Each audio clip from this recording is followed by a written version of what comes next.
किसी गांव में एक साधु रहता था। वह भगवान का बहुत बड़ा भक्त था। वह डेली एक पेड़ के नीचे तपस्या किया करता था। उसका भगवान पर अटूट विश्वास था और गांव वाले भी उसकी इज्जत करते थे। एक बार की बात है, गांव में बहुत भीषण बाढ़ आ गई। चारों तरफ पानी ही पानी दिखाई देने लगा। सभी लोग अपनी अपनी जान बचाकर ऊंचे स्थानों की तरफ जाने लगे। जब लोगों ने देखा कि साधु महाराज अभी भी पेड़ के नीचे बैठे हैं, भगवान का नाम जाप कर रहे हैं, तो उन्हें उस जगह को छोड़ने की सलाह दी। परंतु साधु ने कहा, तुम लोग अपनी जान बचाओ, मुझे तो मेरा भगवान बचाएगा। धीरे धीरे पानी का स्तर बढ़ता गया। पानी साधु की कमर तक आ पहुंचा। इतने में वहां से एक नाव गुजरी।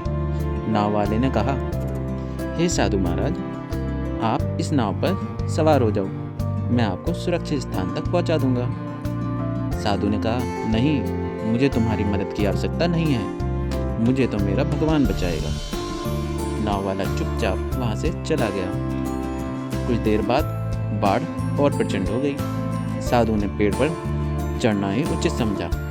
वहां बैठकर भगवान को याद करने लगा। तभी अचानक उसने हेलीकॉप्टर की आवाज़ सुनी। बचाव दल ने हेलीकॉप्टर से एक रस्सी लटकाई और साधु को उसे जोर से पकड़ने का आग्रह किया। पर साधु फिर बोला, मैं इसे नहीं पकड़ूंगा, मुझे तो मेरा भगवान बचाएगा। उनकी हट के आगे बचाव दल भी उन्हें लिए बगैर वहां से चला गया। कुछ ही देर में पेड़ बाढ़ की धारा में बह गया और साधु की मृत्यु हो गई। मरने के बाद साधु स्वर्ग पहुंचे और भगवान से बोले, हे प्रभु, मैं तुम्हारी दिन रात आराधना करता, तपस्या करता रहता, फिर भी मैं जब पानी में डूब रहा था तब तुम मुझे बचाने तक नहीं आए, ऐसा क्यों? भगवान बोले, हे साधु, मैं तुम्हारी रक्षा करने 3 बार आया था। पहला गांव वालों के रूप में, दूसरा नाव वाले के रूप में और तीसरा हेलीकॉप्टर बचाव दल के रूप में, परंतु तुम मेरे इन अवसरों को पहचान ही नहीं पाए।